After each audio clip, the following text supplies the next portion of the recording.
haven't heard anything on 3 and 4 and how you see those applying. Okay. Well, I didn't address it here this morning. It is referenced in our brief, and you correctly point out, Council, that at present we know of no revenues from gaming revenues that are flowing to Adams County or the District Attorney's Office because there's no casino in that county.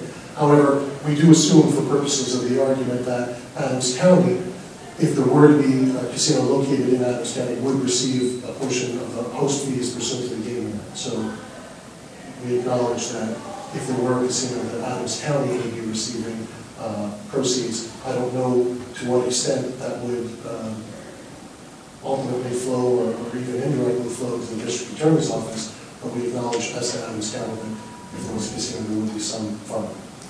And then along the lines of, the executive level public employee definition, which I think we all recognize, you submitted factually that he is not an employee. Just for the record, though, can you confirm that Mr. Unetti does not receive any of the benefits that that county employees would receive, and you're handling, you get a 1099, I assume, instead of a W-2? The law firm gets a 1099. Okay.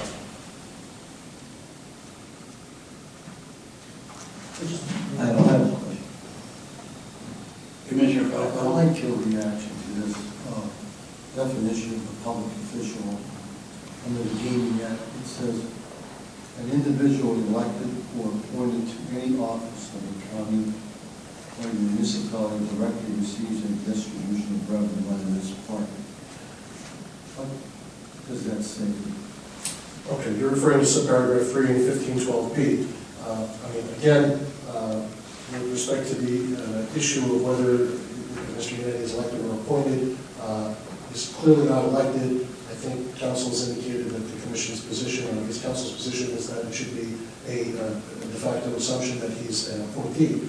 If that's in fact the case, the distribution of revenue that would be received, as I understand the way the Gaming Act works, it's earmarked for the county and not necessarily for the District Attorney's Office. I think that would be a little bit unusual. I don't know for sure.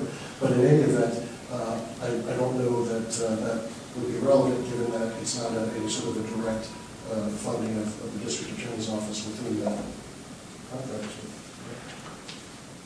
And yeah, that's how I would respond to that specific paragraph. But again, looking at the statute and looking at the criteria that are used to make these decisions, both in the context of public officials and executive level public employees, the touchstone seems to be whether to what extent they have some authority over gaming.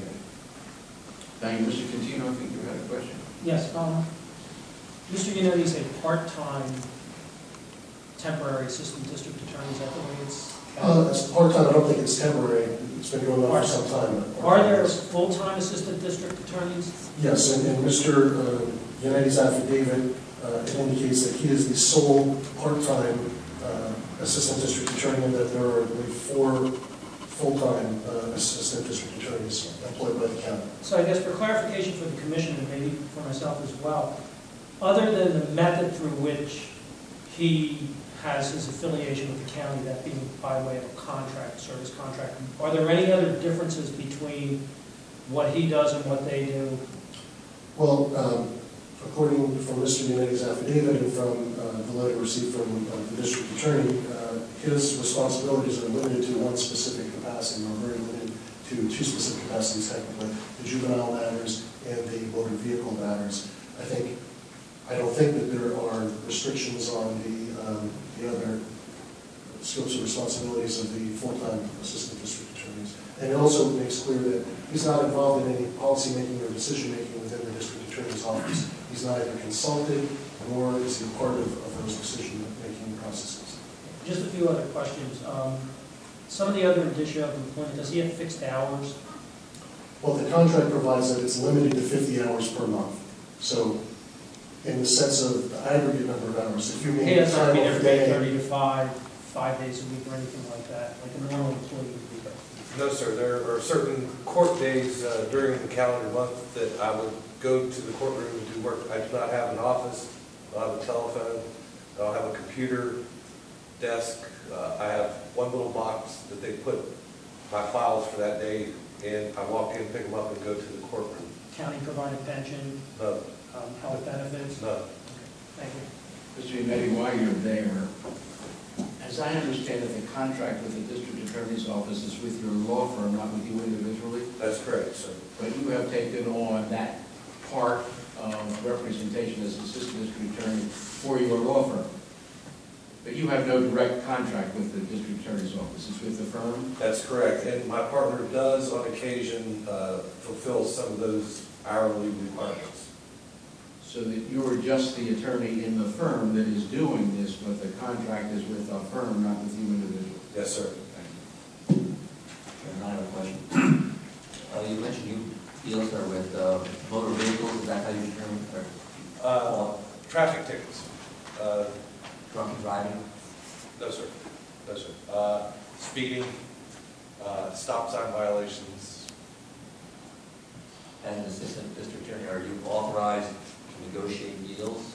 I mean deals in the sense of what punishment is determined, what settlements to be made, and working with the judge going forward?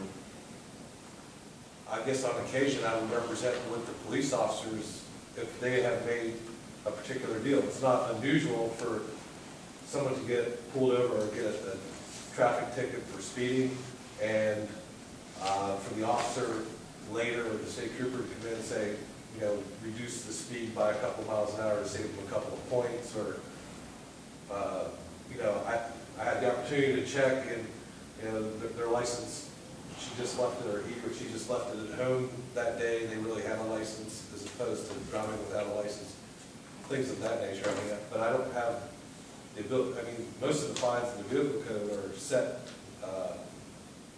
by the law, so there really is no room to negotiate fines. Be reduced, or if the amount is reduced, the speed is reduced, it's a question of whether they're able to maintain or retain their license. That's an issue with PennDOT that I would not know about. That's a civil issue as opposed to a function through the district attorney's office. You're not aware of where points are or things like that? I do not know when someone comes to court how many points they would have on their license. No. I know how many points. But you do know to have less, why they have more chance of retaining their license. If they come in and they're convicted of a violation that has points assigned to it, that could affect their driving privileges. Thank you. Any further questions from any of the staff or members of the commission? Commissioner Bergen, do you require or request any executive session? I would request that this would be the appropriate time for quasi-judicial deliberations in an executive session. Why don't we do that? Let's go off the record for a moment.